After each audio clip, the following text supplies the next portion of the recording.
Waiting for the mail is horrible, and we all been there. Sometimes it's slow, sometimes it's fast. I don't know what you call it. I have some really good gems that are coming that I can't wait to share with you guys. I've been going through my collection lately, and I've been selling off some stuff. And you're like, selling off? Yeah, selling off some stuff. I'm trying to get my collection down to a manageable collection that I know that I'm going to listen to everything. Now, when I was going through my collection, I was starting to find some things, and I was very, I don't know, kind of disappointed in myself because there was records in there that I never even opened before. But this one here I got today in the mail. And today is a snow day.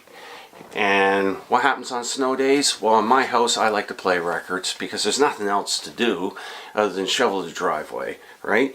So today's a snow day, and I got this one. I got this in the mail today, and I did open it up. And surprisingly, it says on the back of this, and I had no idea, it's a Record Store Day 2015 limited edition.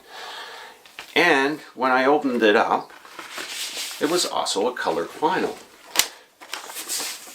I told my wife, I said, it's a yellow vinyl. She's like, well, you don't know your colors because it's orange. So it's an orange vinyl. This album is Brother DG, I think that I'm saying it right. But it's folk singers of the American long hair. And it's very folksy. But it's really good. If you guys ever get a chance to find this album, I got this off of Amazon, and it's on sale right now on Amazon, and I think I paid $19 for it. A really great edition. Comes with an insert, nice picture of them, and I don't think they're lyrics. 10 years, 10 more to go. Maybe it is. Yeah, I think it is lyrics. I briefly listened to it, and it's really amazing, really amazing. So this is one of the records I just got today, and I'm playing that. I'm probably going to play it again because it's a snow day. Now, this I got back, oh, it must have been 6 or 7 months ago. This is a Bruce Springsteen album. Now, I'm a huge Bruce Springsteen collector, but I don't listen to his music that often, and that is very bad. That is very bad, because when I do put him on, I regret not listening to it that much. Bruce Springsteen is an amazing artist. What can I say? It's Bruce Springsteen. Okay, guys, what can I say? This is a 3 album, and it's not even open. So I'm going to open this up now, because I need to see. It's been in my collection for 6 months. Let's see what's inside of it. So I'm not going to keep the plastic jacket. This was put out in 2010, so this is 8 years old now. Let's have a look. One jacket. These jackets I will be changing out with MoFi. There's a very young Bruce Springsteen. Has all the lyrics. Let's have a look at the record itself. So it's not a colored vinyl or anything like that. So there's 3 of them, but that's it. That's it of that one. So I'm going to be putting that on later. For Christmas, my daughter and wife got me 2 albums, and I haven't opened them yet. And there's AC/DC, Black Ice, and Razor's Edge. So I'm going to open these up and see what's inside of these. Oh, very nice. This is the very first time I've never had the original pressings. So very nice jacket on the inside of the band. They always do a great job with providing photos of their concerts and stuff.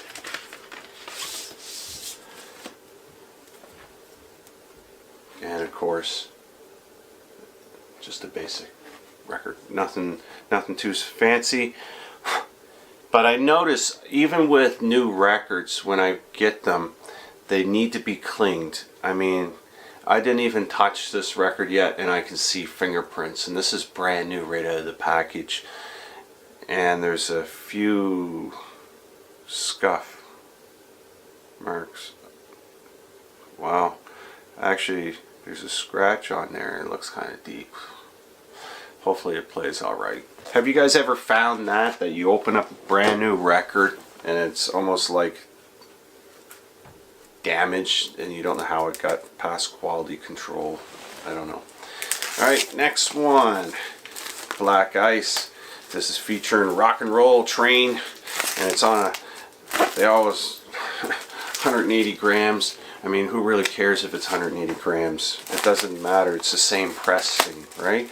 Same plate. Very shiny, very cool. I really like it. I've been wanting this for a while. It's a double album. Oh, that's cool. Look at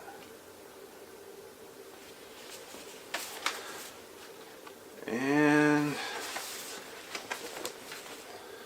these would make amazing posters.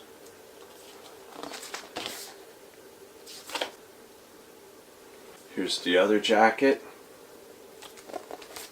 Inner sleeve, I should call it.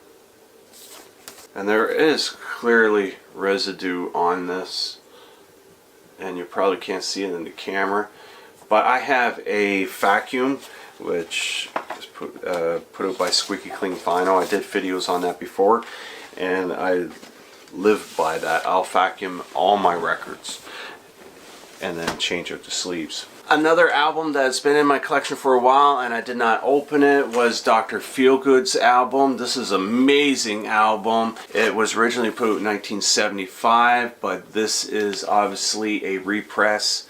I did pay quite a bit for it here in Canada. It was $40. I'm not sure how much they're going for now, and it's already got lint and hair on it, so it looks like I'm going to have to vacuum this again. On this has watch your step, don't you just know it, shouldn't call the doctor, which is a good one. I can tell, going back home, back in the night, another man, rolling and tumbling, and don't let your daddy know. And there's a few other songs on there. This album I bought a while ago too.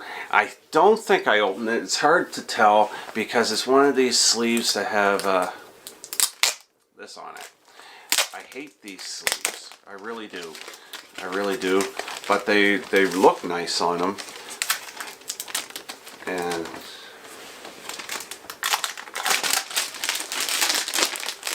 so I'm not keeping it. I don't think I opened it before.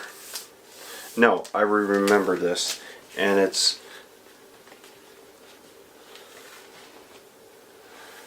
more than a gatefold. It's a triple fold. So I don't know what you call a gatefold that opens up 3 ways. This was a concert that they did. From the very first time I ever heard the band, I fell in love with them. They have a really good sound. And a group that sounds similar to them is the Sac Brown Band. And they sound just like them. So I own a couple LPs of Sac Brown Band. And no, I never opened it before because these aren't MoFi sleeves, but these are similar to them. And I'll probably be keeping these. It's on Capitol Records. Another 2 that I picked up, I'm not sure if anyone has these in your collection. I asked a Facebook group if anyone knew any British blues albums that had multiple artists on them, because I like greatest hits, but I also like albums that have multiple artists, and I'm a huge British blues fan. I brought all my Fleetwood Mac, early Fleetwood Mac blues stuff. I brought them upstairs because I didn't have room downstairs, and all my Rolling Stones, they're all up here. And on these albums, let's see here, it's got Eric Clapton, Jimmy Page, Jeff Beck. There's so many more artists. That's volume 2, and this is volume 1. Let me have a look here. But the thing is that they list the same artists and stuff on both albums. But I know the first album is like really early stuff on side A.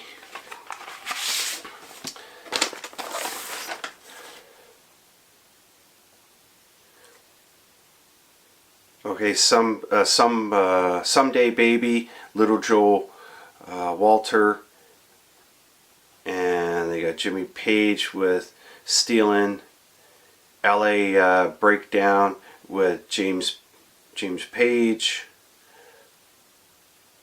James Page is on there again. There's quite a bit of James Page on there. Freight Loader with Jimmy Page and Eric Clapton. It's a really great, you can just put it on, and it's got quite a few songs pressed on each side, so you're not flipping quite a bit. That's one of my pet peeves, is the new pressings that are coming out. They'll bring out a double album and they'll have 3 songs on each side, so there's a lot of flipping. I know in theory they're saying that it's, people will say it's better to spread them out over multiple vinyl, because the grooves, and if there's a bass and all that, they like to have the grooves wider apart. But you know what? I don't buy it, because real big collectors, they will say, well, we really enjoy better sound of the original pressings, and some of these original pressings weren't on double albums. So that theory I don't buy, okay? Especially with the Led Zeppelin records. Led Zeppelin started coming out with these limited edition double LPs, 180 grams, but yet when they originally came out, some of those were on 1 LP, and people swear by it, saying that the originals sounded better. Now, mind you, there may not be from the original source, analog source, and they could be digital, but regardless, that's one of my pet peeves. I do not like unnecessary multiple LPs when they can fit them clearly on 1 LP. I don't think it changes the audio of it whatsoever. If anything, it kind of drives the prices up on the LPs, because you're buying more material, more vinyl, 2 vinyl, drives the prices up to $40, $45. So that's one of my big pet peeves. Alright, moving on. Next, remember in my last video I was telling you that I was making record displays. These things here, this one's not treated or anything like that. This is thermal ash wood. This is not a marketing thing, but I'm just telling you guys what's went on with those. I'm very excited to say that Record on Wheels near Toronto, I think it's in Dundas, well, it's near Toronto area. I'll have the link and their address below. He reached out to me, record store owner, and he wanted a couple of them, just try it for himself. He loved them so much, he decided to order 10, and he's putting them in his store, which is pretty cool. So I came up with these nice little boxes and stuff. I'll put the link below if you want to buy some of them off of him. So you can visit his store. This is what they look like when they're completely finished. They're a little bit different than my other ones that I was making, because the other ones weren't wide enough, and the record, you know, it didn't sit properly. It sit properly, but if it was a double album, it would kind of fall over. Unless you were very careful. But these ones are a lot better. They have a taller front piece on it as well. Now, I don't ship these out. I only ship them in Canada. I'm going to be making a video for those that are watching in the States and other parts of the world on how to make these yourself, because they're very simple, and that way you can have one for yourself as well. Over Christmas, I noticed that there's a new, well, I shouldn't say new. Over Christmas, I noticed that there was a magazine out and on records. And this isn't a promo or anything like that. I'm just letting you guys know, if you haven't already. I'm just discovering this first time. This is the Record Collector. And what I really like about it is inside this magazine, it has lots of nice articles and stuff in there, that stories that you can read. But it also has stores, the biggest record store in the world, it says. And it opens up the world for me, because I enjoy finding out different places that I can visit when I'm on the road, and people to contact, and maybe get some stuff to do reviews for you guys. I really love this magazine. I got this at Chapters here in Canada. I think it's been out for quite a while, because this is number 472. This magazine is put out in London, but I'm sure you can probably get it in the United States or any magazine shop that you go to. Check it out, get it. It has some really cool articles in there, and trust me, you will really like it. I've been reading this for a while, and I don't read magazines that much. So, but I finally got something. It's like years ago when I used to collect baseball cards. I used to get the bucket, I think it was, price guide and stuff. Well, now I got this. I'm not sure if this magazine is still on the shelves, but this is Rolling Stones. This was from, oh, it was only on display until August.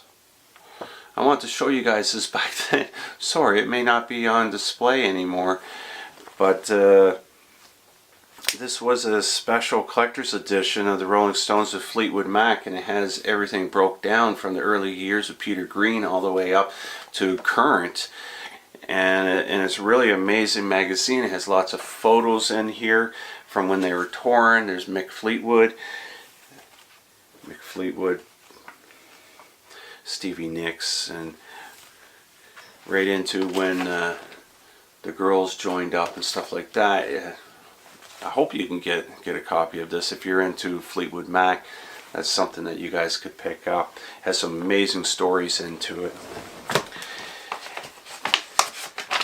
And lastly, you guys probably seen this little character around. Becky drew this. This is Goldie. Every once in a while you'll see Goldie show up, and some of my videos or some of my photos. She made a, this is the back side of Goldie. She made the design, and she actually made a little guy that I put on my record display downstairs. But soon you're going to be seeing a stuffy of him, which is pretty cool. There's a company in the United States that Becky made her stuffy. Yes, I'm a grown man, but I want my stuffy. So Goldie's going to be coming alive in the form of a stuffy. I'll show you, just a second, I'll show you Becky's stuffy that she got. She designed that, and she also designed this one. Becky has another channel that she does. It's called Becky P Vlogs. And this is Cameron. Big stuffy. But this was too big, so she got a different one for her videos. Here's Cameron. Right? And it's got Cameron on the back. So she is into designing stuff like this. She drew this, and they made her own, what do they call it? Plushie? Stuffy? Stuffed animal? Stuffed toy? I don't know. But Goldie is going to become one of those, and I'll have him in my videos. No, it's not embarrassing. I like stuffed animals. Well, Goldie. I like Goldie. He talks to me in the middle of the night and tells me to sniff my records. No, I'm just kidding. But anyhow, so that's pretty well what's been going on. It's a snow day. I'm going to go listen to some records. I got rid of about 120 of them. seller remorse now. But you know what? It's good to have a collection that you can manage. And since I got rid of 120 records, I don't miss them. If I miss one of them or something, I'll go out and buy another one or track it down. That's the thrill of the hunt. And but I was able to find records I never even opened. What do you guys do? Do you guys go through your collection every once in a while and wean out some of the things you haven't listened to over the years, or do you just continue to hang on to them? I'm curious. Thank you for watching, everyone.